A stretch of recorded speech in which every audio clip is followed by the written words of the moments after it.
They were large. 1 ton, 5 tons. Every single row of rocks was set in 2 centimeters from the one below, so that when you stood at the base and looked up, the wall didn't look like it was going to fall over on you. Now, build in your mind this wall down 11 meters. That's 11 courses of rock. Build up another 20 to 30 meters. The wall was 120 feet tall, 40 meters tall, right where we're standing. Now wrap that wall all the way around the temple map, north, east, south, west. This is what took 10,000 proud Jewish stonemasons 10 years to create. And this is just the support structure. If so much work was put into this, and love, obviously, what must the temple have looked like? What did we lose? Well, this is another question, almost mystery, I suppose, because this is one solid building block made out of limestone. It stretches 45 feet. That's 13.5 meters across the face of the wall. It was 12 feet tall, about 4 meters, and here the wall is 15 feet thick. That's 5 meters. You multiply all that out and you get a rock that weighs 628 American tons, which is equivalent in weight to 200 African elephants.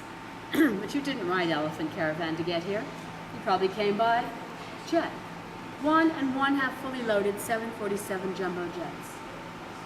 The first question people think about is, well, how did they get it here? And the answer is disastrously boring, the scientific answer at least. They built a ramp of dirt. They got strong oxen, heavy ropes, lots of pulleys, and they just pulled it in place, pump. Most engineers that visit say, no, I'm sorry, that's too big. So I get to say, welcome to Jerusalem, a city beyond normal scientific ways of thinking about things. There are other answers that are much more satisfying. And that's probably actually how it really got here. The second question would be, why? Why did they bother? Well, this rock is joined by 3 others, forming what's called a master course. In 1233, there was a huge earthquake. 1033, there was a huge earthquake, and these 4 rocks protected the 11 courses of rock below them, just as if the entire wall below these rocks had been built yesterday. How did they know? Why? Remember, I said when the divine presence left the destroyed temple, its last resting stop was the Western Wall. So, the Western Wall had to be protected. The builders didn't realize that, but for some reason, they were inspired to put these rocks here. Maybe on the other side of this wall, there's a huge arch. Now, an arch must be supported. Right here, where the wall begins to lean out, this is the weakest part of any arch. So, if you're going to build a huge arch, it would be very helpful if these rocks were huge, because that would support the rest of your arch. Is that clear? Now, this builds up the level of the temple platform. This also provided storage rooms. So what did they store here? Well, maybe 15 feet away from where we're standing is the Ark. We have no idea, because Warren didn't dig here, and it's probably a good thing. I would not want to find the Ark of the Covenant. I'm not sure. The time's not right. But 15 feet's not very far. We have no idea what's on the other side. And think of that as we walk north past the Western Wall. Maybe that's the reason so many people are attracted to come to this old wall.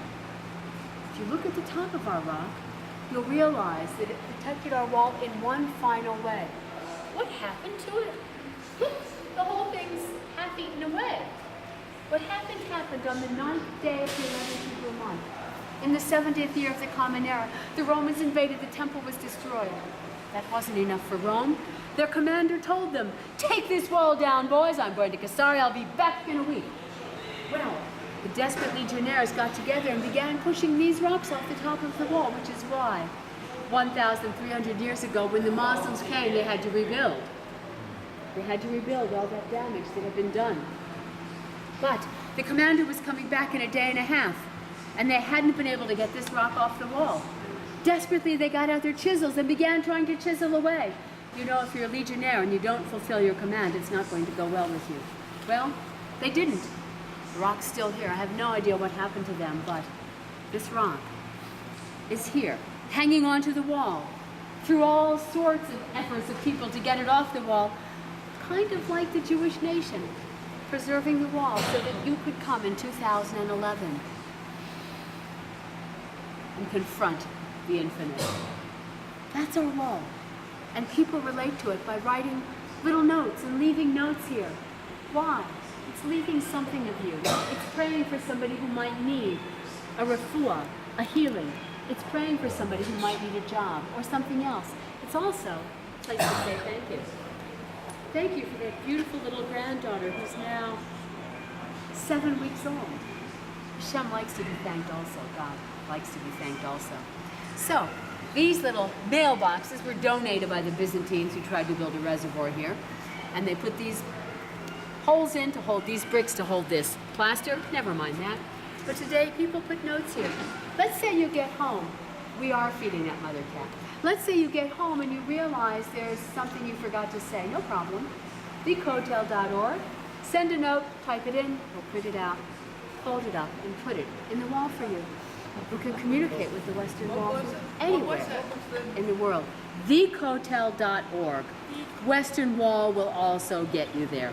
The Kotel is Hebrew. Kotel is Hebrew for this wall. Byzantine, about 300 of the Common Era.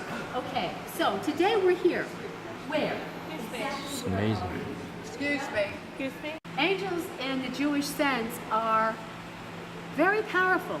Sometimes they look like people, sometimes they don't. Sometimes they could be very powerful things that could make this rock fly through the air. Because when a special person like Rabbi Hanina ben Dosa wants something to happen, God is going to make sure it happens. Okay, any other questions? But didn't you say that earlier the rocks were broken up and used to build all the temples? So apparently not enough. We have to borrow it from somewhere else. Well, that's because this was a donation, but this is one rock. Remember, the entire wall. The women come in here between 6 o'clock and 8 o'clock in the morning. This is when we come here to God. And after that, women might be coming all day long to say songs, be David songs. So they had to sort of fight for the privilege of being able to come in here. But because we have groups coming through, we have a camera, we make sure there aren't too many people. So we have to limit it to 5. So we wanted to build a synagogue here. Okay? And that's what all this was about. And the money was in the bank, and the plans were on the table. And before you build, you have to dig. So the Israeli Antiquities Authority came in. We dug all the way down. We found something. And they said, oh, that's very interesting. You can't build here. What did we find? Something from the early Muslim period. No fun. All right. At any rate, we're seeing. Okay, when you're digging through cisterns like this, no problem. Clean out the dirt.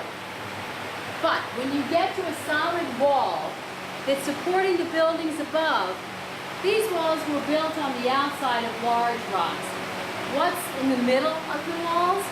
Little pebbles and small rocks. So when you dig through the big rock, what happens? Whew, the whole thing falls down. So we dug a couple centimeters and supported, and dug a couple more centimeters and supported. That's why it took 20 years. It's only about 200 meters long.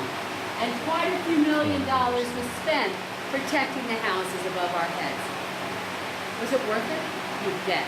This is where we found the stunning original Herodian stones. Well, what's this?